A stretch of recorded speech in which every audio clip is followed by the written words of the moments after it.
bonjour à tous et merci de nous suivre pour ce flash d'information. Hier vendredi, le président de la République Alassane Ouattara a procédé sur proposition du Premier ministre chef du gouvernement Patrick Hachi à la signature de 2 décrets de nomination au titre du gouvernement, ainsi qu'Akou Wadja Léon Adam est nommé ministre délégué auprès du ministre d'État, ministre des Affaires étrangères, de l'intégration africaine et de la diaspora.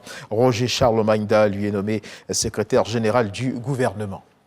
Hier vendredi 30 septembre, dans les jardins de l'Eden Golf Hotel, le vice-président de la République, Timokom Eliette-Koné, face aux producteurs de café et de cacao, a fait d'importantes annonces. Les prix du kilogramme de cacao pour la campagne 2022-2023 est de 900 francs CFA contre 825 francs CFA. La campagne précédente, soit une hausse de 75 francs CFA. Quant au café, il se négociera à partir de 750 francs CFA le kilogramme, contre un prix qui a été revu à la hausse. L'annonce donc a été faite par le vice-président Timokom Eliette-Koné. Je vous invite à suivre ce reportage de Jean-Louis Bango. 900 francs le kilogramme pour le cacao.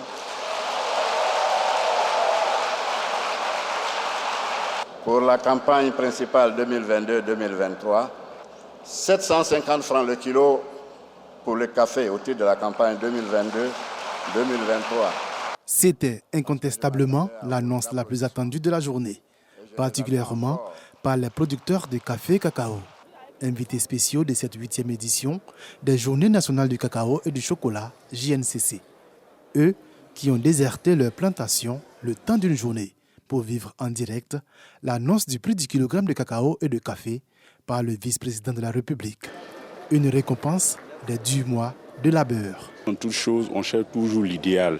Mais déjà, 900, c'est bon à prendre. L'année passée, on avait 825. Cette année, on a 900 francs au kilogramme. C'est salutaire. Des efforts sont véritablement faits pour que le producteur ait un revenu meilleur. Chaque année, on va de surprise en surprise. En tout cas, pour cette année, seulement, on ne s'attendait pas à ce prix.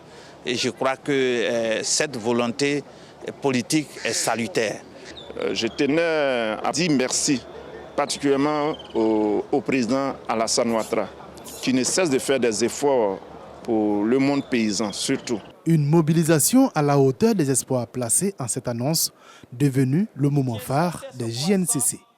Événement, au demeurant, destiné à promouvoir le chocolat made in Côte d'Ivoire et les opportunités d'investissement dans la filière. La volonté du président de la République est donc de permettre à la Côte d'Ivoire, à ses producteurs et à ses artisans d'augmenter leurs revenus en accédant aux autres paliers de la chaîne de valeur. La Côte d'Ivoire, premier producteur mondial de cacao, avec 2 millions de tonnes, veut désormais être un leader de la transformation locale. D'où le thème de cette 8e édition, la transformation locale du cacao, opportunité pour les artisans chocolatiers.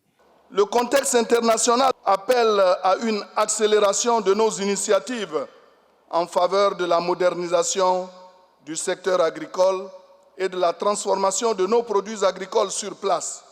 J'en appelle également à l'esprit entrepreneurial et d'innovation de notre jeunesse en vue de prendre sa place dans cette dynamique de transformation par la valorisation de tous les produits pouvant être tirés de la fève de cacao afin de devenir des champions nationaux du cacao et du chocolat.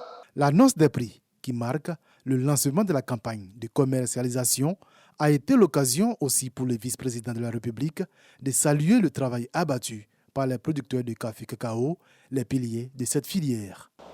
Je tiens à vous exprimer la forte attente du chef de l'État vis-à-vis de l'ensemble des acteurs de la filière pour veiller rigoureusement à une rémunération juste et équitable de l'effort de chacun de nos parents producteurs.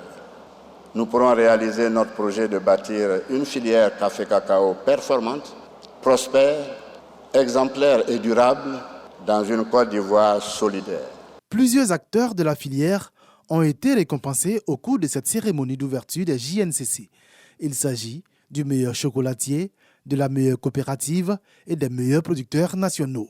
Exposition, panel, table ronde et rencontres B2B meubleront ces 3 jours que dureront les 8e journées nationales du cacao et du chocolat. Et puis sachez également que le bassin cotonnier du pays traverse en ce moment une crise agricole sans précédent. Des parasites baptisés jacides envahissent les champs, détruisant tout sur leur passage. La situation préoccupe l'ensemble de la chaîne de valeur, au premier rang les producteurs. La filière interprofessionnelle du coton est à pied d'œuvre en vue de réduire les dégâts. Une réunion d'urgence vient de se tenir à Korogo et d'importantes mesures prises par le président de la République pour sauver la saison en cours. On termine avec ce tour de l'actualité internationale. Le Burkina, avec le changement opéré donc à la tête de la junte militaire qui dirige le pays depuis janvier. Un groupe de militaires a annoncé hier vendredi à la télévision nationale du Burkina Faso la mise à l'écart du chef de la junte Paul-Henri Sandaogo Damiba au pouvoir depuis un coup d'État donc en janvier. Le lieutenant-colonel Damiba ne dirige donc plus la transition burkinabé. Il est remplacé par le capitaine Ibrahim Traoré qui prend la tête du MPSR, le mouvement patriotique pour la sauvegarde et la restauration qui avait été donc instauré lors du précédent coup d'État. Les militaires ont également proclamé la dissolution du gouvernement, de la Constitution ainsi que la fermeture des frontières du pays. Un couvre-feu est également instauré entre 21h et 5h du matin jusqu'à nouvel ordre. La CEDEAO, elle, n'a pas tardé à réagir. Dans la soirée, elle a fait entendre sa voix. La communauté économique des États d'Afrique de l'Ouest condamne avec la plus grande fermeté la prise du pouvoir par la force qui vient de s'opérer donc hier. La CEDEAO trouve inopportun ce nouveau coup de force au moment, dit-elle, où des progrès ont été réalisés pour un retour à l'ordre constitutionnel. Elle exige le respect scrupuleux du chronogramme déjà retenu pour un retour à la légalité constitutionnelle au plus tard le 1er juillet 2024. Voilà qui marque la fin de ce flash d'information. Merci de nous avoir suivis. Je vous retrouve à 13h pour le journal.